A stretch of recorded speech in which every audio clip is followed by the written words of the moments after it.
మీ ఎలాంటి వ్యాపార ప్రకటనలకైనా వెంటనే మా ఛానల్ సంప్రదించండి. అందరికీ నమస్కారం. నేను శిరీష. వీక్షిస్తున్న ప్రేక్షకులందరికీ శ్రీ పరాభవనామ ఉగాది శుభాకాంక్షలు. ప్రస్తుతం మనతో పాటు ఉన్నారు ప్రముఖ తంత్ర జ్యోతిష్యులు, జ్యోతిష్య రత్న, జ్యోతిష్య సామ్రాట్ చింత రుక్మందర్ గారు. గురుగారితో మాట్లాడదాం. నమస్కారం గురుగారు. మాతృదేవోభవ, పితృదేవోభవ, ఆచార్య దేవోభవ. ఓం నమో మాందేశ్వరాయ నమః. అందరూ బాగుండాలి, అందరికీ మంచి జరగాలి. గురుగారు, ముందుగా మీకు ఉగాది శుభాకాంక్షలు అండి. సంతోషం అండి. మీకు మన ఛానల్ వీక్షిస్తున్న ప్రేక్షకులకు, రెండు రాష్ట్రాల్లో ఉన్న తెలుగు ప్రజలందరికీ కూడా శ్రీ పరాభవనామ ఉగాది శుభాకాంక్షలు. గురుగారు, ముఖ్యంగా ఉగాది అనగానే మనకు గుర్తుకొచ్చేది షడ్రుచులు, అలాగే ఉగాది పంచాంగం. ముఖ్యంగా ప్రతి ఒక్కరు చూసుకుంటారు ఈ సంవత్సరం అంతా మాకు ఎలా ఉంటుంది, ఆదాయం ఎలా ఉంది, రాజపూజం ఎలా ఉందని చెప్పి. సో ముఖ్యంగా చూసుకుంటే మరి సింహరాశి వారికి ఎలా ఉంటుంది అంటారు, ఎలాంటి జాగ్రత్తలు తీసుకోవచ్చు అంటారండి? ముఖ్యంగా ప్రతి సంవత్సరం ఉగాది పంచాంగం చూసుకునేటప్పుడు ప్రతి ఒక్కరు ఈ సంవత్సరం మన రాశికి ఆదాయం ఎంత, వ్యయం ఎంత, రాజ్యపూజ్యం ఎంత, అవమానం ఎంత అనేటువంటిది ప్రతి ఒక్కరికి ఒక ఆసక్తికరమైన విషయము. దాన్ని చూసుకుంటారు. తర్వాత ఫాలో అవుతారో లేదో మనకు తెలియదు, కానీ దాన్ని మాత్రం ఖచ్చితంగా చూసుకుంటారు.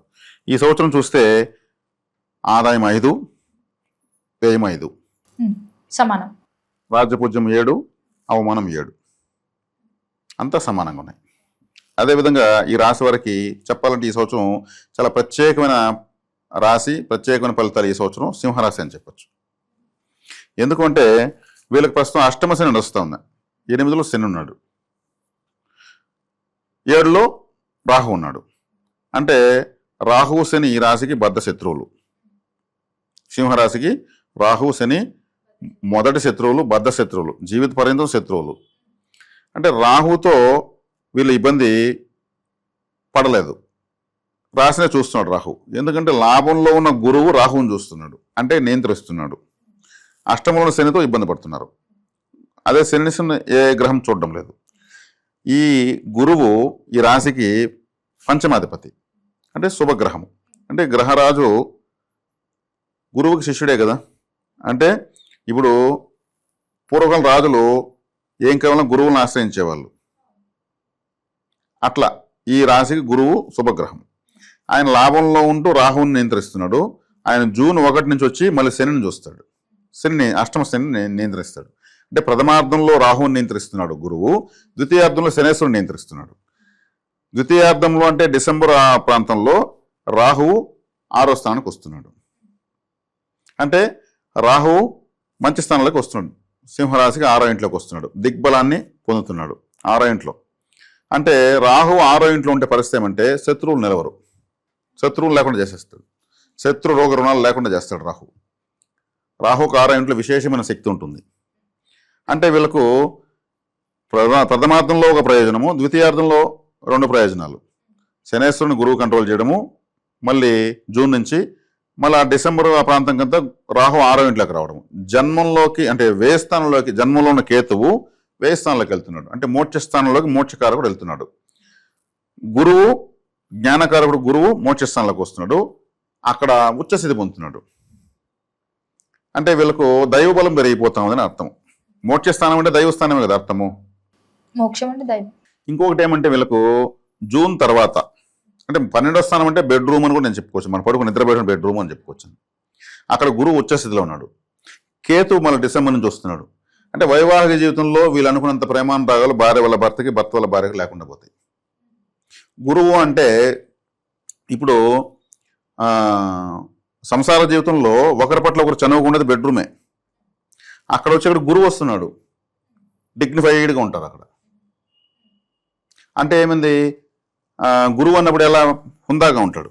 అదే ఒక శుక్రుడు ఉంటేనో ఒక రాహు ఉంటేనో వాళ్ళ సంసార జీవితము మల్టిపుల్ టైమ్స్ బాగుంటుంది. ఈ గురువు కేతు అంటే మోక్షకారకుడు, భక్తి జ్ఞాన వైరాగ్యం. వాళ్ళకి ఏమనిపిస్తుంది అంటే గురువు కేతు ఉన్నప్పుడు మన పూజలో నిద్రలేస్తాను చూస్తే ఒక దేవుని ఫోటో చూసుకుంటే బాగునిపిస్తుంది, దేవుడి ఫోటో పూజలో పెట్టుకుంటే బాగునిపిస్తుంది. మామూలుగా పూజరూమ్ అంటే బెడ్రూమ్లో నిద్ర లేవగానే దేవుని చూద్దామా అనిపిస్తుంది. బెడ్రూమ్లో దేవుడి ఫోటోలు పెట్టకూడదు, పూజ రూమ్లో పెట్టాలి. కానీ ఇక్కడ గురువు కేతు వచ్చే కాడికి వీళ్ళకు కాస్త భక్తి జ్ఞానం వైరాగ్యం పెరుగుతుంది. అంటే వాళ్ళు ఆ క్వాలిటీస్ ఇస్తారు. అదొకటి చిన్న అన్కంఫర్ట్, అంత ఇంకేం లేదు. ఇక ఇతరత్ర చూసుకుంటే కొద్ది కాలం ఇబ్బందిగా ఉన్నా కానీ మళ్ళీ గ్రహస్థితి పుంజుకుంటుంది. క్యాలిక్యులేషన్స్ వేరే విధంగా తగులుతూ వీళ్ళకి బెనిఫిట్గా ఉంది. జనరల్గానే సింహరాశి వాళ్ళు ధీమా ఎక్కువ, వీళ్ళపైన వీళ్ళకి నమ్మకం ఎక్కువ. నాకు అన్నీ జరుగుతాయి, నేను అన్నీ సాధిస్తాననేటువంటి క్వాలిటీ బై బర్త్ ఉంటుంది. గ్రహరాజు సూర్యుడు కదా, సింహరాశి. సింహం అంటేనే అది నడకే స్టైల్ వేరు. మన సాక్షాత్ భారతదేశమే 4 తల సింహాన్ని పెట్టుకునింది. భారతీయుడు 4 తల సింహం అంటే 4 వైపులా సింహావలోకనంతో బతికేవాడిని అర్థం. ఆ రాసే ఇది. కానీ వీళ్ళకి అదే ఒక విధంగా మైనస్. వీళ్ళ పొగిడితే ఏమైనా చేసేస్తారు. నువ్వు అంతటోడు నువ్వు ఇంతటోడు అంటే బీగాలు ఇచ్చేస్తారు, సంతకాలు పెడేస్తారు, ఇంకేమైనా దాన ధర్మాలు చేస్తారు, అన్నీ చేస్తారు. తిరిగి వీళ్ళు వాళ్ళని సహాయం అడగలేరు. నేనేంది వాళ్ళని అడిగేది అనే దాంట్లో నష్టపోతారు. పొగడ్తలకు పడిపోతుంటారు ఎక్కువగా. రాజకీయ ఆపేక్ష అభిలాష ఎక్కువ ఉంటుంది. కాబట్టి ఇప్పుడు రాజకీయ రంగంలో ఉన్న వాళ్ళకు కూడా ఒక వ్యూహాత్మకమైన బెనిఫిట్ ఉంటుంది వీళ్ళకు. రాహు 6వ ఇంట్లోకి వస్తున్నాడు, శత్రువులు లేకుండా చేస్తానని చెప్పాను కదా. రాజకీయంలో శత్రువులు ఎక్కువ, అవును, వారికే ఉంటారు ఎక్కువ. కాబట్టి ద్వితీయార్థంలో వీళ్ళకు ఒక ప్రత్యేకమైనటువంటి ప్రయోజనాలు ఉంటాయి. ప్రథమార్థంలో శనేశ్వరుడు అష్టమ శని నియంత్రణ అవుతోంది. ఇది ప్రథమార్థంలో రాహు నియంత్రణ అవుతున్నాడు, ద్వితీయార్థంలో అష్టమ శని నియంత్రణ అవుతుంది. ఇది వీళ్ళకు చాలా చెప్పుకోదగ్గ విషయం. కానీ ద్వితీయార్థంలో రాహువుని శనిని 2 ప్రథమార్థ ద్వితీయార్థాలు గురువు కంట్రోల్ చేయడమే చాలా ప్రత్యేకమైనటువంటి గ్రహ సంపత్తి. వీళ్ళకు మోక్షస్థానంలోకి గురువు కేతు వస్తున్నారు కాబట్టి వీళ్ళు కూడా తీర్థయాత్రలు చేస్తే చాలా మంచిది. తీర్థయాత్రలు అంటే తీర్థంతో ఆ యాత్ర చెప్పారు. తీర్థం అంటే ఏమి? మన గుళ్ళో పోతే తీర్థం ఇస్తారు కదా. తీర్థయాత్రలు అంటే ఏమి? ఎన్నో ఆలయాల్లో వెళ్ళి తీర్థం తాగేది, ఎన్నో పోయేసి నదుల్లో మునగడము, పుణ్య నదీ స్నానాలు చేయడము, అవన్నీ కూడా జలమే కదా. అడంతా మునిగిలేసి అవి బాటల్లో తెచ్చుకుని అందరికి పంచడము, కడుపుకు తీసుకోవడము, ఇదే తీర్థయాత్రలు అంటారు. ఆలయ యాత్ర అని కూడా చెప్పరు. పలు రకాల తీర్థయాత్రలు చేసేదానికి. అది కూడా 12వ స్థానం జలస్థానమే, కర్కాటకం జలరాశి. అక్కడ గురువు వచ్చి పడుతున్నాడు. కాబట్టి పలు రకాల తీర్థయాత్రలు పుణ్యక్షేత్రాలు సందర్శిస్తే వీళ్ళకు విశేష రాజయోగము. కాబట్టి తీర్థయాత్రలు చేసే వాళ్ళకు బెడ్ కంఫర్ట్స్ కావాలని ఆలోచిస్తారా? దేవుడు భక్తి చింతన ఇది పెరిగిపోతుంది.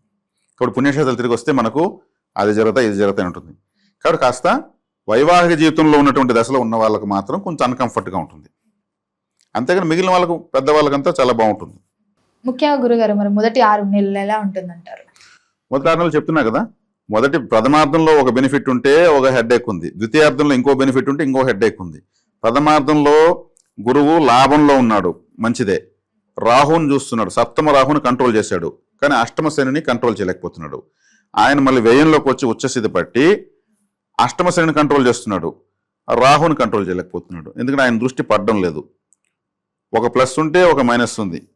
అదే రాహు డిసెంబర్లో 6వ ఇంటికి వచ్చినప్పటికీ రిలాక్స్ అయిపోతారు వీళ్ళు. జన్మంలో కేతు కూడా వెనక్కి వెళ్ళిపోతాడు. ఈ 4 గ్రహాలే చాలు మనము చెప్పేయచ్చు జీవితాన్ని. ఇప్పుడు కేతు కూడా మోక్షకారకుడు కాబట్టి ఏది నాకు వద్దంటాడు. ఆయన బెడ్రూమ్లోకి పోతే ఏమవుతుంది? అట్లాగే ఉంటుంది. అంటే భక్తి జ్ఞాన వైరాగ్యాలు పెడతాయి. కాబట్టి దాన్ని ఇంకో డిస్టర్బెన్స్గా తీసుకోకుండా సమన్వయం చేసుకుని ముందుకెళ్ళగలిగితే మంచిది. వీళ్ళకు కులదేవత ఆరాధన ఎంత ఎక్కువ చేస్తే సింహరాశులు అంత సూపర్. సింహరాశులు కంపల్సరీ చేయాలి. ఎందుకంటే కాలపురుషుడికి 5వ స్థానం సింహము, సింహానికి 5వ స్థానము ధనస్సు, ధనస్సుకు అధిపతి గురువు, దేవగురువు.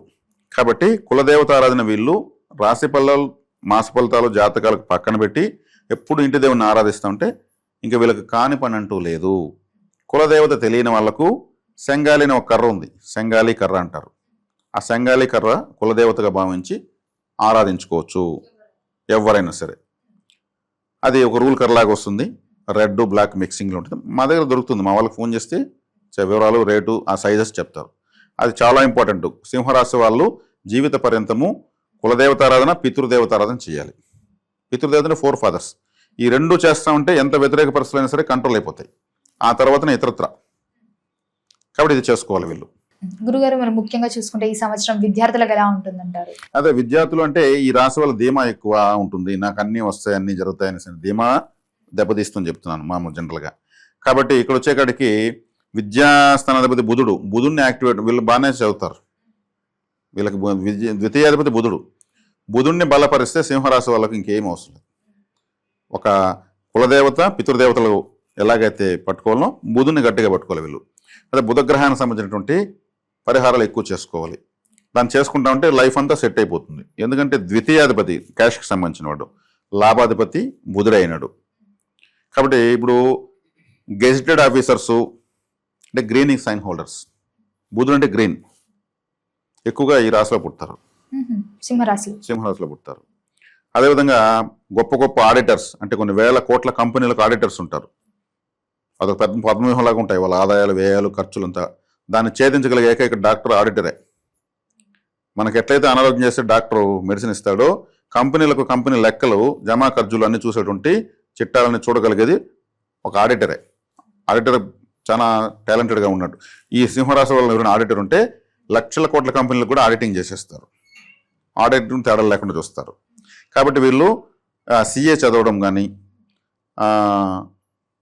తత్సంబంధమైన విద్యలు, మేధావితనానికి సంబంధించినటువంటి కూడా బాగా చదవచ్చు, వీళ్ళు వస్తాయి కూడా. కాబట్టి బుధకారకత్వం గట్టిగా పట్టుకోవాలి. బుధకారకత్వం అంటే ఏముంది? సరస్వతి దేవారాధన, మహావిష్ణు ఆలయానికి ఎక్కువ వెళ్ళడము, బుధుడికి అధిష్టాన దేవత మహావిష్ణువే, ఎక్కువ వెళ్ళడము, గ్రీన్ కలర్ ఎక్కువగా లైక్ చేయడము.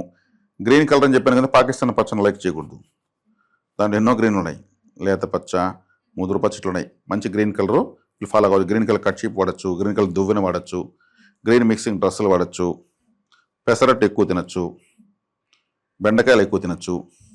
ఇవంతా బుధుడు యొక్క కారకత్వాలు. మధుర మీనాక్షి అమ్మవారి ఆలయాన్ని ఎక్కువ దర్శించవచ్చు. మధిష్టాన దేవత మధుర మీనాక్షి అమ్మవారు గ్రీన్ కలర్గా ఉంటుంది పూర్తిగా. ఇవన్నీ సింహరాశి వాళ్ళకి చాలా చాలా మంచిది.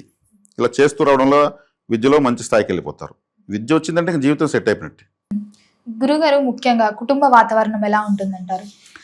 కుటుంబ వాతావరణం ప్రతి బుధవారం మహావిష్ణు ఆరాధన, విష్ణు సహస్రనామాలు, వెంకటేశ్వర సుప్రభాతం లాంటివి వింటూ రావడం వల్ల కుటుంబ వాతావరణంలో కలతలు ఉన్నా కానీ అందరిని అర్థం చేసుకునే శక్తి వస్తుంది, ఖచ్చితంగా వస్తుంది. ఆరోగ్యం వీళ్ళకి జనరల్గానే బాగుంటుంది. గృహయోగం, వాహన యోగం ఉందంటారా మరి ఈ సంవత్సరంలో? ఉన్నాయి. కుజుడు కూడా వీళ్ళకు అనుకూలంగానే ఉన్నాడు. కుజగ్రహం అంటే భూకారకుడు.